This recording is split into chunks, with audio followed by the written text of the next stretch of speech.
উত্তরবঙ্গের খবর নিবেদন করছে আদি রেডিমেড সেন্টার। সম্পর্কের বন্ধন যেখানে চিরন্তন। Station road, Sodepur. এই খবরটি নিবেদন করছে Swami Vivekananda university, saint Augustine's day school, Barrackpore. Success for every child.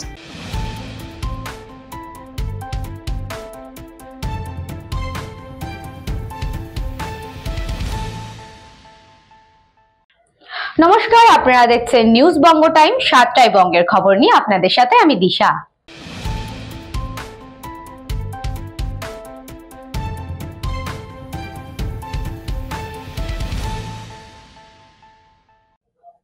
শতাধিক উনুন তৈরি করে রান্না পুজোয় সামিল হিন্দু মুসলিম উভয় সম্প্রদায়ের মানুষ। এলাকায় ভয়ঙ্করভাবে কলেরা দেখা যায়, তাতে অনেকে মারা যায়। এক প্রকার এলাকায় মহামারীর আকার ধারণ করে। অনেকেই এলাকা ছেড়ে অন্যত্র আশ্রয় নেয়। এমন সময় এক মুসলমান রমণীর স্বপ্নাদেশ হয়। স্থানীয় একটি পুকুর থেকে জল নিয়ে সেই জলে পুকুর পাড়ে হিন্দু মুসলিম সবাই একসঙ্গে মিলে রান্না করে খেলেই মিলবে রোগ মুক্তি। শোনা যায় স্বপ্নাদেশের কথা শুনে তখন গ্রামে যে কয়টি পরিবার তখন থেকে গিয়েছিল তারা এভাবেই রান্না করে খাওয়া দাওয়ার পর রোগ মুক্তি পেয়েছিলেন। পুকুর পাড়ের কাছেই থাকা মণ্ডল বাড়ির শিব মন্দিরে এলাকার বাসিন্দারা সেই সময় থেকে পুজো শুরু করেন। অবশ্য সেই মন্দির এখন বারোয়ারি শিব মন্দির হিসেবেই পরিচিত। কয়েক বছর আগে পর্যন্ত শতাব্দী প্রাচীন এই রান্না পূজা ও উৎসবে সামিল হতেন মুসলিমরাও। তবে এখন পুজো উপলক্ষে হওয়া মেলা ও সমাগমে হাজির হলেও বর্তমানে মুসলিমদের মধ্যে যথেষ্ট উৎসাহ রয়েছে এই পুজো ঘিরে। অনেকে পুরনো শিব মন্দিরে মানত করেন, অনেকে সেই মানত পূরণ হয়েছে বলেও জানান। তবে এখনো অনেকে পুকুরে জল নিয়ে বাড়িতে নিরামিষ রান্না করে খান। প্রায় 200 বছর ধরে একইভাবে এই রান্না পুজো হয়ে আসছে উত্তর 24 পরগনার হাবড়ার ফুলতলা মণ্ডলপাড়া এলাকায়। প্রতি বছর অঘ্রাণ মাসের আমাবস্যার পর চাঁদ দেখা গেলে তারপর প্রথম সোমবার এই পুজো হয়ে থাকে। দিন দিন পুজোর জাঁকজমক বেড়েই চলেছে। এখন আর তা পাড়ার মধ্যে সীমাবদ্ধ নয়। আশেপাশের বেশ কয়েকটি গ্রাম, কয়েক হাজার মানুষ সামিল হয় এই রান্না পুজোয়। পুজো উপলক্ষে এলাকায় বসে মেলা এবং সাংস্কৃতিক অনুষ্ঠানের আসর। এটা আমার মেয়ের মাথায় টিউমার হয়েছিল। এখান থেকে আমরা ওই হসপিটালে যাচ্ছিলাম, চোখের হসপিটালে। এবার তখন এখানে রান্না পুজো চলছিল, তখন এখানে মানসিক করে যাওয়া হয়েছিল যদি মেয়ে ভালো হয় তাহলে এখানে এসে আমরা পুজো দিয়ে দেবো। এবার ঠাকুরের ইচ্ছা, মেয়ে আমার সুস্থ আছে, অপারেশন হয়ে গেছে এই 4 বছর। সেই মানে সেই বাবার কাছে, সেই মানে বাবা আমাদের ইচ্ছা পূরণ করেছে, তাই বাবার কাছে। এখানে 1 বছর মানে খুব মহামারী লেগেছিল। সেই মহামারী থেকে মা মহাকালী আদেশ দেন যে এখানে এই পুকুরে জল নিয়ে যদি এখানে সবাই মিলে রান্না করে খায় তাহলে এই মহামারী থেকে সবাই মুক্তি পাবে। তাই সেই থেকেই এই রান্না পুজোটা প্রচলিত আছে। না, ধর্মের সার, ওই সার একটা মুসলমানরা মেরে খায় এবং তার পরিপ্রেক্ষিতে মহামারী দেখা দেয় এবং দাঙ্গা টাঙ্গা মারামারি তো স্বাভাবিক ব্যাপার। সেসব হওয়ার পরে মা স্বপ্নাদেশ দিয়েছিলেন যে তোদের এইভাবে দাঙ্গা গন্ডগোল করলে হবে না, মিলেমিশে বাস করতে হবে, অন্যায় অনাচার করলে হবে না। তাহলে কিভাবে সমাধান হবে? বললেন যে ওই আমার এই পুকুর পাড়ে, পুকুরটার অনেক মাহাত্ম্য আছে, অনেকেই অনেক কিছু থেকে দেখেছেন বা পেয়েছেন। তো বললেন যে এখানে এই পুকুর পাড়ে একটা বিশেষ তিথি বলে দিলেন যে রান্না বাড়ি করে তোরা খাবি বছরে 1 দিন। তো ওরা মুসলমানরা ওরা আবার ওই আমিষ টামিষ করেছিল, করার জন্য আবার মহামারী দেখা দিল। দেখা দেওয়ার পরে আবার স্বপ্নাদেশ হলো এবং হওয়ার পরে তারপরের থেকে এই নিরামিষ চলে। কিন্তু দুঃখের বিষয় ওদের সংখ্যা কমতে কমতে এখন এই গত 2-3 বছর ওদের কাউরে আর দেখছি না। ওরা হ্যাঁ আসতো, আমাদের ছোটবেলায় দেখেছি ওই পারে প্রচুর মুসলিম, পুকুরের ওই পারে পশ্চিম পারে প্রচুর মুসলিম, ওরা ওখানে রান্না করতো, আমরা হিন্দুরা এই পাশে রান্না করতাম। কিন্তু ওরা সংখ্যায় কমতে কমতে, ওদের জনসংখ্যা কমেনি কিন্তু ওরা এখানে আসা কমাতে কমাতে এখন আর আসে না। এই হচ্ছে বিষয়। ব্যুরো রিপোর্ট, নিউজ বঙ্গ টাইম।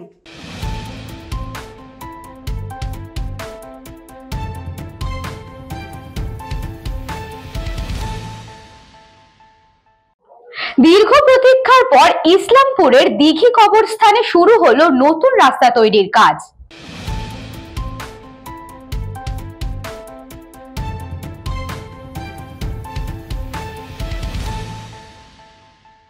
দুবরা দুবরাজপুর পৌরসভার ইসলামপুরে ফকির বাবার ময়দানের উল্টো দিকে রয়েছে ইসলামপুর দিঘি কবরস্থান। এই কবরস্থানের ডাঙ্গালপাড়া, বনকাটিপাড়া, বাহাদুরগঞ্জ ও নৈমিপাড়ার কেউ মারা গেলে তাদের মাটি দেওয়া হয়, কিন্তু সব থেকে বড় সমস্যা ছিল এই কবরস্থানের ভেতরে যাওয়ার জন্য কোনো রাস্তা ছিল না। বনকাটিপাড়ার মানুষজনদের জানাজার নামাজ পড়ানো হয় ফকির বাবার ময়দানে, তারপর খুব কষ্ট করে এবং প্রায় হাফ কিলোমিটার ঘুর পথে গিয়ে মৃতদেহ নিয়ে এসে মাটি দেওয়া হতো। কিন্তু এই সমস্যার সমাধান করে দিল দুবরাজপুর পৌরসভা। প্রায় 8.5 লক্ষ টাকা ব্যয়ে 110 মিটার লম্বা ও 3 মিটার চওড়া রাস্তা ঢালাইয়ের কাজ শুরু হলো। এদিন ঢালাই মশলা দিয়ে কাজের সূচনা করলেন দুবরাজপুর পৌরসভার উপপৌরপ্রধান মির্জা শওকাত আলী, কাউন্সিলর শেখ নাজির উদ্দিন। তারা ছাড়াও এদিন উপস্থিত ছিলেন 2 কাউন্সিলরের প্রতিনিধি, শেখ নিজামুদ্দিন ওরফে নাজাই ও শেখ ইয়ার মোহাম্মদ। উপপৌরপ্রধান মির্জা শওকাত আলী জানান, কবরস্থানে এলে আর মানুষকে কষ্ট করে আসতে হবে না। দুবরাজপুর পৌরসভার পক্ষ থেকে রাস্তার কাজ করা হলো। জল কষ্ট মেটাতে এখানে আমরা একটি সাবমার্সাল পাম্প বসিয়েছি। তাছাড়াও কবরস্থানে উঁচু করার জন্য একটি জলের ট্যাঙ্ক বসানো হবে এবং হাইমাস্ট লাইটও লাগানো হবে। আজকে পৌরসভার উদ্যোগে একটা রাস্তা তৈরি হলো। মানে বহুদিন থেকে আমাদের এটি চিন্তা ভাবনা ছিল, আমাদের গ্রামের লোকের চাহিদা ছিল কি একটা রাস্তা হলে খুব ভালো হয়।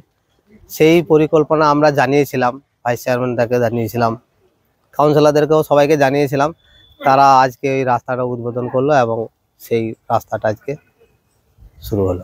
দিঘি কবরস্থান যেটা আছে এখানে, সেটার একটা রাস্তা নির্মাণের শুরু করলাম, রাস্তা ঢালাইয়ের কাজ শুরু করলাম। আমাদের দীর্ঘদিনের একটা অসুবিধা ছিল এখানে, মানে আমার বনকাটিপাড়া এলাকার সবারই মৈয়াতের জানাজা ফকির বাবার ময়দানে হয় এবং এখানে দিঘি কবরস্থানে আসতে গেলে তো 1 রাউন্ড ঘুরে আসতে হতো। আমাদের দুবরাজপুর পৌরসভার যেসব প্রতিনিধি এখানে আছি আমরা, কাউন্সিলর নাজির উদ্দিন রয়েছেন, আমাদের কাউন্সিলর রিপ্রেজেন্টেটিভ যারা ইয়ার মোহাম্মদ, নিজামুদ্দিন সবাই আছেন, তাদের একটা পরিকল্পনা, আমার ইচ্ছা আমাদের একসাথে যে এইদিকে একটা সোজা রাস্তা বার করলে মানুষের দুর্ভোগ হবে না। তাই আজকে তাদের জনগণের মতকে মান্যতা দিয়ে এইদিকে একটা দুবরাজপুর পৌরসভার পক্ষ থেকে একটা রাস্তার আমরা আজকে কাজ শুরু করলাম। এই রাস্তার দৈর্ঘ্য আনুমানিক 110 মিটার এবং প্রস্থ 3 মিটার। মোটামুটি 8,40,000 টাকার এর এস্টিমেট আছে, হয়তো আরও কিছু বাড়তে পারে এবং সে বাড়লেও দুবরাজপুর পৌরসভা সেটা বহন করবে, কোনো অসুবিধা নাই। এখানকার মানুষের জন্য যা যা করার দরকার দুবরাজপুর পৌরসভা সে পরিষেবা দিতে বদ্ধপরিকর।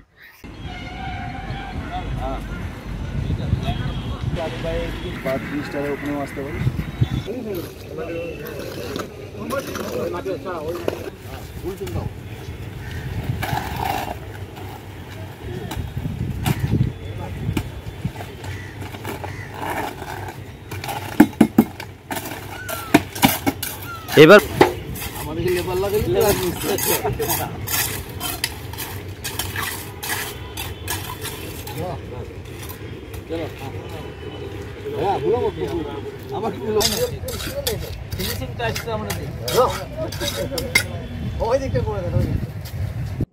Bureau report, news পঙ্গ time.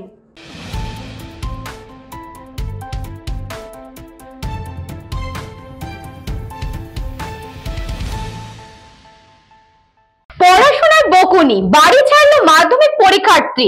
খেয়াদহ 2 নম্বর গ্রাম পঞ্চায়েতের ভগবানপুর এলাকার ঘটনায় নেমেছে উদ্বেগের ছায়া।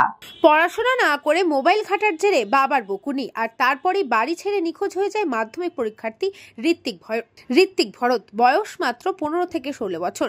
পরিবারের অভিযোগ, এদিন বাবা উপেন্দ্র ভরত মোবাইল ব্যবহারের জন্য ছেলেকে বকাছকা করেন, এরপর উত্তেজনার বশে মারধরও করেন বলে জানা গেছে। সেই রাতেই ঋত্বিক চুপচাপ বাড়ি থেকে বেরিয়ে যায়। পরের দিন ভোরেও সে ফেরেনি। এরপর থেকেই শুরু হয় খোঁজাখুঁজি। পরিবার ও স্থানীয়রা চারিদিকে খুঁজেও তার কোনো হদিশ পাননি। অসহায় পরিবার খবর দেয় নরেন্দ্রপুর থানায়। ইতিমধ্যেই থানায় নিখোঁজ ডায়েরি করা হয়েছে। পুলিশ সূত্রে জানা গেছে, অভিযোগের ভিত্তিতে তদন্ত শুরু করেছে। আশেপাশের এলাকা, ঘাট, রেল স্টেশন সব জায়গায় খোঁজ চলছে। মোবাইল ফোন বন্ধ থাকায় ট্র্যাক করা যাচ্ছে না। পরিবার আশঙ্কায় ভুগছে, কোথায় গেল ঋত্বিক? কারোর সঙ্গে যোগাযোগ করেছে কি, নাকি আবেগের বশে কোথাও দূরে চলে গিয়েছে? স্থানীয়দের মতে পড়াশোনার চাপ ও মানসিক চাপের কারণে এমন ঘটনা ঘটতে পারে। তবে তবে পুলিশ নিশ্চিত না হওয়া পর্যন্ত কিছুই বলা যাচ্ছে না। পরিবার এখন শুধু ছেলের নিরাপদে বাড়ি ফেরার অপেক্ষায় রয়েছে। ঘটনা ঘটে যে মোবাইল দেখতো গেম খেলতো, বকাবকি করেছি, পড়াশোনার জন্য মাধ্যমিক পরীক্ষা আছে, 2 মাস বাকি আছে, বলতাম বাবা পড়ো পড়ো, এই জন্য তারপরে 2 সপ্তাহ মেরেছি আমি, বুঝলেন। এবারে রাতে বেরিয়ে গেছে ওই 20 তারিখে। না হ্যাঁ, সব জায়গায় পুরো শিয়ালদা পুরো খোঁজ নিয়েছে, কাল থেকে খুঁজলাম পুরো। আমি চলে আসবে, এখন যায় না কেউ, ওখানে যায় না, আগে যেত না কেউ ওখানে। পুরো বন্ধু বাড়ি সবাই দেখে নিয়েছে, সবাইকে ফোন করে নিয়েছি, কেউ ওখানে পেলাম না, কেউ না পাইনি। সঙ্গে কিছু নিয়ে যায়, জিন্স পরা আছে, এটা টি-শার্ট পরা আছে। দক্ষিণ 24 পরগনা থেকে বাবলু প্রামাণিকের রিপোর্ট, নিউজ বঙ্গ টাইম।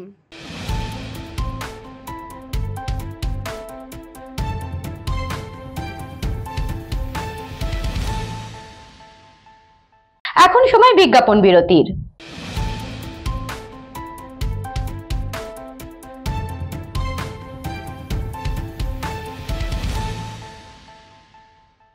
এই খবরটি নিবেদন করছে স্বামী বিবেকানন্দ ইউনিভার্সিটি। আপনার সন্তানের স্বপ্নের ভবিষ্যৎ গড়ে তোলার একমাত্র সঠিক ঠিকানা। যোগাযোগ 7044086270। St. Augustine's Day School, Barakpur.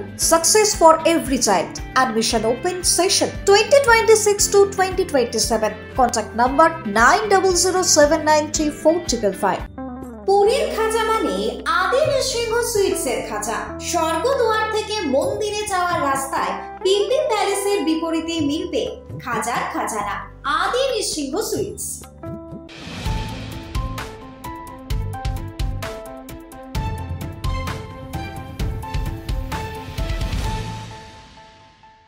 ফিরে এলাম বিজ্ঞাপন বিরতির পর। চোখ রাখবো পরবর্তী খবরে।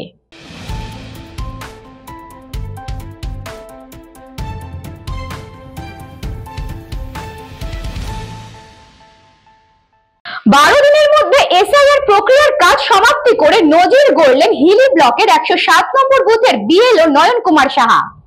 12 দিনের মধ্যে এসআইআর প্রক্রিয়ার কাজ সম্পন্ন করে নজির গড়লেন হিলি ব্লকের 137 নম্বর বুথের বিএলও নয়ন কুমার লাহা।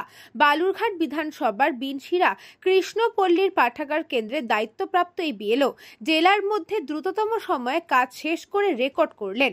রাজ্য জুড়ে যখন বিএলওদের কাজ নিয়ে নানা সমস্যার কথা উঠে আসছে, ঠিক সেই সময় হিলির 137 নম্বর বুথের এসআইআর প্রক্রিয়া পূর্ণাঙ্গ ডিজিটালাইজেশন 12 দিনের মধ্যেই সম্পন্ন হওয়ায় প্রশাসনিক মহলে প্রশংসার ঝড় ওঠে। হিলি ব্লকের সমষ্টি উন্নয়ন আধিকারিক চিরঞ্জিত সরকার এবং ব্লকের ইলেকশন সেলের আধিকারিকরা এই সাফল্যে সন্তোষ প্রকাশ করেছেন। মোট 614 জন ভোটারের পরিবার ভিত্তিক ফর্ম বিতরণ, কালেকশন এবং প্রতিদিন অ্যাপের মাধ্যমে আপলোডের মাধ্যমে দ্রুত কাজ সম্পন্ন করেছেন বলে জানান বিএলও নয়ন কুমার লাহা। এই সাফল্য জেলার অন্য বুথগুলোর কাছে অনুকরণীয় উদাহরণ বলে মনে করছেন প্রশাসনিক কর্তারা। এই বিএলওর কাজটি 12 দিনের মধ্যে কমপ্লিট করে দিই এবং কাজটি খুব সরলভাবে আমি করি। রাত জেগে কাজটা করতে হয়েছে আমাকে, রাত্রি জেগে অনেক সময় ধরে কাজটা করতে হয়েছে, কারণ ডিজিটাইজ কাজটা একটু রাত্রিতেই অ্যাপসটা খুব ফাস্ট থাকে, সেই সময় আমাকে কাজটা বের করে নিতে হয়েছে। কিভাবে করলেন কাজটা, কিভাবে করলেন? প্রথমত কাজটি আমাকে যখন ফর্মগুলো আমি অফিস থেকে পাই আর কি, তারপরে ফর্মগুলোকে স্যাগ্রিগেশন করি পাড়া ওয়াইজ। স্যাগ্রিগেশন করার পরে পাড়া ওয়াইজ এবং পরিবার ওয়াইজ ফর্মগুলোকে প্রত্যেক বাড়ি বোঝাই দিই এবং খুব দ্রুত ফর্মগুলো 2-3 দিনের মধ্যে ফর্মগুলোকে আমি তাদের কাছ থেকে উঠিয়ে নিই এবং উঠিয়ে নেওয়ার পরে আমি ডিজিটাইজের কাজটা শুরু করি। তো ওই সময় কাজ করতে গিয়ে আমার অ্যাপসটা খুব ভালো কাজ করছিল এবং খুব দ্রুত কাজটা আমি বের করে নিই। এটা একটু কাজ ক্রিটিক্যাল কাজ ছিল। কাজটি আমরা যেহেতু ফর্মটা বিডিও অফিস থেকে পেয়ে যাই, ইলেকশন সেল থেকে ফর্ম পাওয়ার পরে আমরা সাধারণত ফর্মটিকে পাড়া ওয়াইজ স্যাগ্রিগেশন করি এবং পরিবার ওয়াইজ প্রত্যেকটা পরিবারে ফর্মগুলো পৌঁছে দেওয়ার পরে আমরা দ্রুত ফর্মগুলোকে পরিবারগুলোকে বলেছিলাম যে দ্রুত ফর্মগুলো আমাদের হাতে ফিল আপ করে দেওয়ার জন্য। যারা সাধারণত ফর্ম ফিল আপ করে দিয়েছে খুব তাড়াতাড়ি এবং যারা করতে পারেনি তাদেরকে আমি হেল্প করেছি এবং খুব তাড়াতাড়ি তারা ফর্মগুলো আমার কাছে সাবমিশন করে দেয়। এবং ফর্মগুলোকে যেহেতু একটা পোর্টালের কাজ, এটা সাধারণত পোর্টাল একবারে চাপ পড়লে একটু পোর্টালে অসুবিধা হয়, সেহেতু আমি আগেভাগেই কাজটাকে পোর্টালে ডিজিটাইজ করার পদ্ধতিটা শুরু করেছিলাম। কোনো সমস্যা হয়েছিল পোর্টালে ওই টাইমে আমার কোনো সমস্যা হয়নি। যখন আমি কাজটা প্রথম শুরু করি সেই অবস্থায় পোর্টালে কোনো অসুবিধা ফিল করিনি আমি, কেননা ফার্স্ট আমি কাজটাকে খুব দ্রুত গতিতে কাজটাকে বের করে নিয়ে যাই। দক্ষিণ দিনাজপুর থেকে বিদ্যুৎ কুমার মাহাতোর রিপোর্ট, নিউজ বঙ্গ টাইম।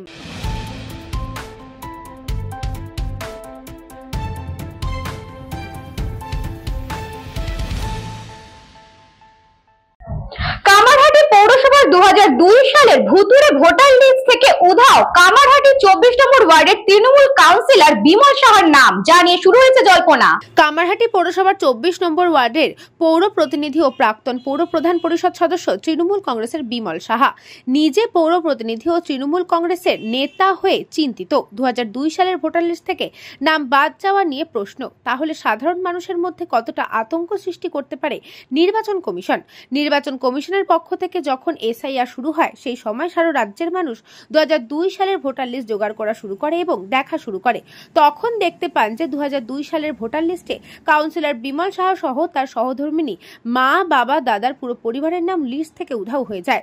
নির্বাচন কমিশনের ভোটার লিস্টের অংশ 88 নম্বর ভোট গ্রহণ কেন্দ্রের Kamarhati Ariadaha government scheme primary school 2 নম্বর ঘর এবং শ্রীকৃষ্ণনগর তৃণমূল কংগ্রেসের কাউন্সিলরের নামই যদি ভোটার লিস্ট থেকে উধাও হয়ে যায় তাহলে সাধারণ মানুষের পরিস্থিতি কি হতে পারে? তার বাবা ছিলেন পুলিশের কর্মচারী, একজন সরকারি কর্মচারী হয়ে তার নাম ভোটার লিস্ট থেকে বাদ চলে যায়। বিমল সাহা 2000 সালে নির্বাচনের প্রতিদ্বন্দ্বিতা করে আসছেন তৃণমূল কংগ্রেসের হয়ে। সে তাহলে প্রশ্ন উঠেছে, জনপ্রতিনিধি হলেন কি করে? এখন আতঙ্কের মধ্যে কাটাতে হচ্ছে গোটা পরিবারকে। বিমল সাহা জানান, তার দলের উচ্চতর নেতৃত্বকে জানিয়েছেন প্রয়োজন হলে আইনের ব্যবস্থা নেওয়া এবং বিষয়ের শেষ দেখে ছাড়বেন বলে তিনি জানান। দেখুন, আমি এই সময় আমি দেখতে পাচ্ছি 2002 সালে আমার এবং আমার পরিবারের, আমার বাবা মা কারো নাম নেই। আমি এতে খুব চিন্তিত এবং আমি আতঙ্কিত আমি যে কেন নাম নেই, কোন চক্রান্তের ফলে 2000 সালে আমার ভোটার লিস্টে নাম বাদ দেওয়া হলো। কিন্তু আমি 2000 সালে আমি সর্বভারতীয় তৃণমূল কংগ্রেসের আমি প্রার্থী ছিলাম এবং তারপরে আমি 2005-এও আমি প্রার্থী ছিলাম, কিন্তু এখনো আমি পরপর ভোট দিয়ে এসেছি এবং লাস্ট আমি 2022-এ আমি ক্যান্ডিডেট ছিলাম তৃণমূল কংগ্রেসের, আমি রানিং কাউন্সিলর, তার সঙ্গে 2024 সালেও ভোট দিয়েছি। এখন ব্যাপারটা হচ্ছে যে আমার 2002-এর নাম নেই আমি দেখতে পাচ্ছি। এই মুহূর্তে আমার কাছে ফর্ম বিএলও দিয়ে গেছে, আমার পরিবারের দিয়ে গেছে, কিন্তু আমি এখনো ফর্ম ফিল আপ করতে পারিনি। আমি বুঝে উঠতে পারছি না যে আমি কি করব এবং আমি তন্ন করে খুঁজছি যে বিভিন্ন জায়গায়, কিন্তু আমি পাচ্ছি না এটা। তাই জন্য আমার উচ্চ নেতৃত্ব, আমি আমাদের এমপি সাহেব, এমএলএ সাহেব সবাইকে আমি জানিয়েছি এবং আমাদের দলকেও আমি জানিয়েছি যে এ ব্যাপারে আমার কি করা উচিত। এখন কতটা আতঙ্কের মধ্যে আছেন? যেভাবে শুনুন, আমি একজন রানিং কাউন্সিলর, কিন্তু আমি বলছি আমার যদি আমি এই অবস্থায় আমি যদি আতঙ্কে থাকি, সাধারণ মানুষের অবস্থা কি হবে? সাধারণ মানুষের, বহু মানুষের কিন্তু ভোটার লিস্টে দীর্ঘদিন ধরে ভোট দিয়ে এসছে, কিন্তু 2002-এ তাদের নাম নেই। তাদের অবস্থা আরও কিন্তু শোচনীয়। আপনারা দেখতে পাচ্ছেন যে বিএলও সহ বহু বিএলওরা অনেকে সুসাইড করছে, অনেক কিছু করছে এবং সাধারণ মানুষের মধ্যেও অনেক কিন্তু সুসাইড করেছে এই ভয়ে, আতঙ্কিতে। কিন্তু আমি কাউন্সিলর হওয়ার পরও কেন এই জিনিসটা হলো না, আমি এটা জবাব চাইছি। শোনো, নির্বাচন কমিশন একদম বিজেপির দালালি করছে, পরিষ্কার কথা, এবং বিজেপি যেটা বলে দিচ্ছে, মোদিজি যেটা বলে দিচ্ছে সেইভাবে করছে। আর বাংলার ক্ষেত্রে শুভেন্দু একটা মানে পাগল হয়ে গেছে, উন্মাদ হয়ে গেছে। উন্মাদ বিরোধী দলনেতা যদি কেউ থাকে সারা ভারতবর্ষের মধ্যে, সে হচ্ছে পশ্চিমবঙ্গের শুভেন্দু অধিকারী। কিন্তু সে যে যখন যা পাচ্ছে ভাট বকে যাচ্ছে। কিন্তু তার আমি বলছি শুভেন্দু অধিকারী শুনুন, নির্বাচনের পরেই ওর বিরোধী দলনেতার পদটা থাকবে কিনা সেটাও কিন্তু সন্দেহ আছে। বলরাম বসুর রিপোর্ট, নিউজ বঙ্গ টাইম।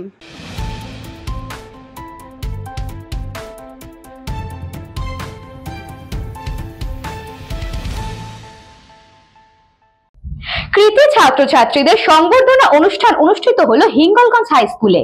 এবং পড়াশোনার প্রতি আগ্রহ বেশি হারে ছাত্রছাত্রীদের থাকে, তাই কারণে কৃতি ছাত্রছাত্রীদের এই সংবর্ধনা প্রদান। হিঙ্গলগঞ্জ হাই স্কুলে তাদেরকে বিশেষ আর্থিক সাহায্য করা হয়, পুরস্কার বিতরণী করা হয়। এই দিনে এই সংবর্ধনায় ছিলেন হিঙ্গলগঞ্জ হাই স্কুলের প্রধান শিক্ষক সাধন ঘোষ, হিঙ্গলগঞ্জ প্রশাসন আধিকারিক, বসিরহাটের কাউন্সিলর ভাস্কর মিত্র, অ্যাডভোকেট শান্তনু চৌধুরী এবং অন্যান্য বিশিষ্ট ব্যক্তিবর্গরা।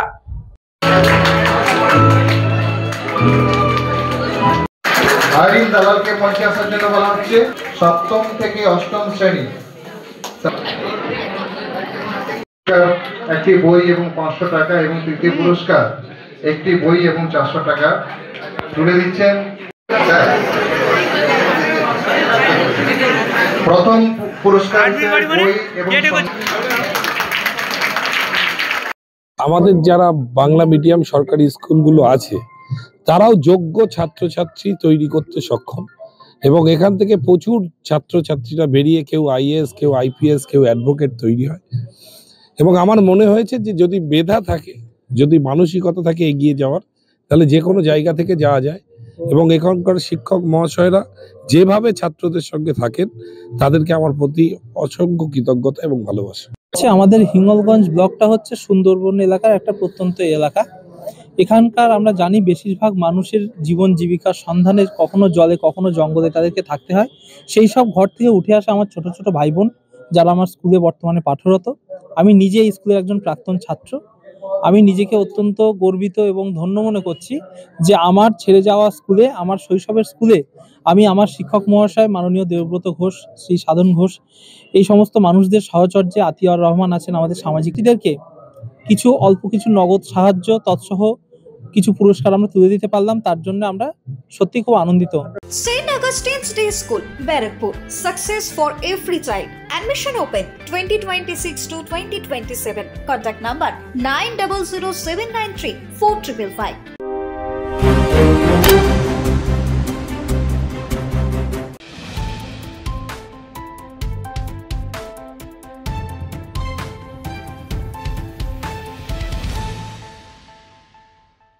সাতটায় বঙ্গের খবর আজকে এই পর্যন্তই। দেখতে থাকুন নিউজ বঙ্গ টাইম।